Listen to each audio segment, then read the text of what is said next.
Hi friends, మీ తెలుగుబడి ఛానల్కు స్వాగతం. ఆ మధ్య అమెరికా అధ్యక్షుడు Donald Trump Pakistan army chief field marshal Asim మునీర్ని పిలిచి ప్రత్యేకంగా విందు ఏర్పాటు చేశాడు. ఈ విషయం మనందరికీ కూడా తెలిసిందే. ఈ సందర్భంగా ఒకరి మీద ఒకరు విపరీతంగా ప్రశంసల జల్లులు కురిపించుకున్నారు. మునీర్ను అమెరికాకు మరోసారి రావాలని కూడా ఆ సందర్భంగా ట్రంప్ ఆహ్వానించాడు. కానీ ఈ విందు వెనుక ట్రంప్ భారీ కుట్రనే పనినట్లు తర్వాత పాకిస్తాన్కు అర్థమవుతూ వస్తుంది. సాధారణంగా అంతర్జాతీయ ప్రోటోకాల్ ఎలా ఉంటుందంటే, ఒక దేశ అధ్యక్షుడు మరో దేశ అధ్యక్షుడిని లేదా ప్రధానమంత్రిని కలుస్తాడు. కానీ ఒక దేశ అధ్యక్షుడు ఇంకో దేశ ఆర్మీ చీఫ్తో ఇలా వ్యక్తిగతంగా కలవడం, భోజనం చేయడం చాలా అరుదైన విషయం. అప్పుడు సహజంగానే చూస్తున్న వారికి నిజంగానే ఒక సందేహం కలుగుతుంది. అక్కడ ఏం జరుగుతుందనే సందేహం వస్తుంది. అయితే ఇదంతా పెద్ద లాబింగ్ వ్యవహారం. కొన్ని వార్తా కథనాల ప్రకారం అసీం మునీర్ ఈ ఒక్క భేటీ కోసం సుమారు 500 మిలియన్ అమెరికన్ డాలర్లు ఖర్చు పెట్టాడట. ట్రంప్ను కలవాలంటే అది సాధారణ అపాయింట్మెంట్ మాత్రం కాదు. ముందుగా మీ ఎజెండా ఏమిటి, మీ లక్ష్యం ఏమిటి, దాన్ని ఎలా అమలు చేయాలనుకుంటున్నారు అన్నదంతా వివరంగా చెప్పాలి. దీనికోసం ట్రంప్ వైపు నుంచి ప్రత్యేక టీం ఒకటి ఉంటుంది. వాళ్ళందరికీ కూడా ఆ సందర్భంగా ఖర్చు పెట్టాల్సిందే. ఇది ఎలా ఉంటుందంటే ఆస్కార్ అవార్డుల వ్యవహారం లాంటిదే. ఒక సినిమాకు ఆస్కార్ వచ్చిందంటే ప్రపంచంలోనే అది గొప్ప సినిమా అని అర్థం కాదు. దాని వెనుక భారీ లాబీయింగ్ ఉంటుంది. ప్రచారం, ప్రివ్యూ షోలు, మద్దతు సేకరణ అన్నీ పూర్తయ్యాకే ఆ సినిమాకు అవార్డు వస్తుంది. అమెరికా రాజకీయ వ్యవస్థ కూడా దాదాపు ఇదే విధంగా నడుస్తుంది. ఇప్పుడు మనం అసలు విషయానికి వద్దాం. ట్రంప్ అన్నీ విన్నాడు. అసీం మునీర్ చెప్పిన ప్రతి మాటను కూడా విన్నాడు. ఆ తర్వాత మీడియా ముందుకు మాత్రం ఈ ప్రపంచంలోనే greatest field marshal Asim Munir అని పొగిడాడు. అలాగే షాబాజ్ షరీఫ్ కూడా ప్రపంచంలోనే గొప్ప ప్రధానమంత్రి అని కూడా అన్నాడు.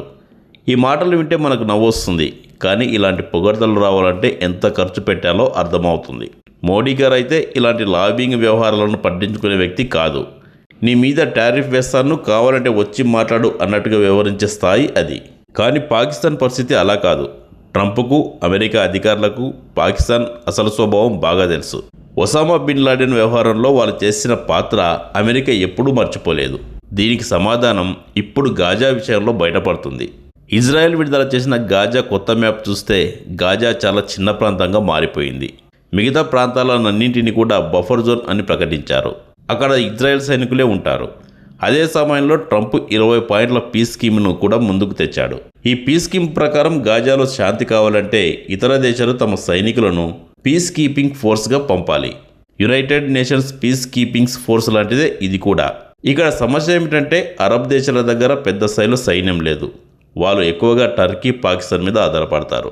టర్కీ అయితే ఇప్పటికే చేతులెత్తేసిన పరిస్థితి కనిపిస్తుంది. ఇక మిగిలింది పాకిస్తాన్ ఒకటే. ఇప్పుడు ట్రంప్ ఏమంటున్నాడంటే పాకిస్తాన్ సైనికులు గాజాకు రావాలని, అమెరికా సైనికులను పంపమంటే మాత్రం మా సైనికులకు ప్రాణ ప్రమాదం అని వెనక్కి తగ్గుతాడు. కానీ పాకిస్తాన్ సైనికుల విషయంలో అలాంటి భయం కనిపించదు. ఇక్కడ మరో పెద్ద సమస్య కూడా ఉంది.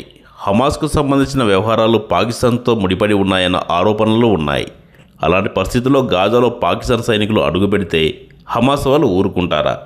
అక్కడికి వెళ్ళిన వాళ్ళు తిరిగి వస్తారా? ఇప్పుడు అసీం మునీర్ ముందున్న పరిస్థితి చాలా ప్రమాదకరం. సైనికులను పంపిస్తే పాకిస్తాన్లో ప్రజలు, రాజకీయ పార్టీలు, తీవ్రవాద గుంపులు తిరగబడతారు. పంపించకపోతే అమెరికా తన ఒత్తిడిని పెంచుతుంది. ఈ రెండు పరిస్థితుల్లోనూ అసీం మునీర్, షాబాజ్ షరీఫ్ నిలబడలేని పరిస్థితి ఏర్పడింది.